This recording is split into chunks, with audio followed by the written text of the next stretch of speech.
Secretary science and technology Sindh government के पारां पेश कयो सिंध हाई कोर्ट कराची में मूं वारे केस में जंहिंमें मूं रिक्वेस्ट कई आहे त सॼी सिंध जे ॿारनि खे पंजाब जीअं लैपटॉप ॾिना वञनि। उन अखर पेश कया त असां 3000 लैपटॉप ॾेई चुका आहियूं हिन महिल ताईं। मूं ऑनरेबल कोर्ट खे ॿुधायो त पंजाब हिन महिल ताईं 5 लख खां मथे लैपटॉप प्रोविंशियल गवर्नमेंट जे पारां ऐं 2 लख खां पोइ फेडरल गवर्नमेंट जे पारां 7 लख ॾेई चुका आहिनि ऐं हीअ 3 लख जी ॻाल्हियूं पिया कनि डी रेट पिया कनि मामलनि खे। स्कूटीज़ ॾियनि था पिया, इहो मूं ऑनरेबल कोर्ट खे चयो त स्कूटीज़ ॾियनि था पिया। मां उनखे नथो चवां उनजी ज़रूरत आहे या न आहे, पर सभ खां वधीक ज़रूरत लैपटॉप जी आहे। छाकाणि त सिंध जा ॿार जेकॾहिं उन्हनि खे हींअर डिजिटल टूल्स न मिलंदा त उहे पाकिस्तान में या दुनिया में हूंदी आहे उहा लैपटॉप न मिलंदा त उहे कीअं कम्पीट करे सघंदा दुनिया सां।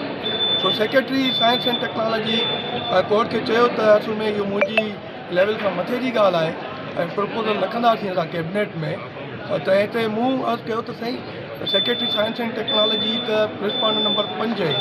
मुंहिंजा रिस्पॉन्डेंट एजुकेशन सेक्रेटरी आहिनि मेन ऐं सिंध गवर्नमेंट आहे, चीफ सेक्रेटरी आहे, पॉलिसी उन्हनि खे ठाहिणी आहे। मुंहिंजी रिक्वेस्ट इहा आहे त सिंध गवर्नमेंट खे डायरेक्शन ॾिनी वञनि उहे पॉलिसी ठाहिनि त जीअं सिंध जे ॿारनि खे लैपटॉप ॾिना वञनि।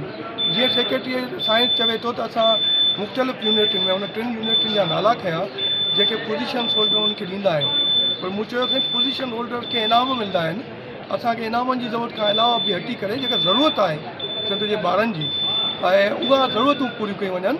छाकाणि जो तालीम हींअर कंप्यूटर खां बग़ैर अणपूरी आहे। सो कोर्ट सॻोरी तफ़सीली फ़ैसिले लाइ फ़ैसिलो पाण वटि रखियो आहे, केस महफ़ूज़ कयो आहे ऐं वधीक सुनवाई जेको आहे सो 6 मई ते आहे जंहिंमें असीं वरी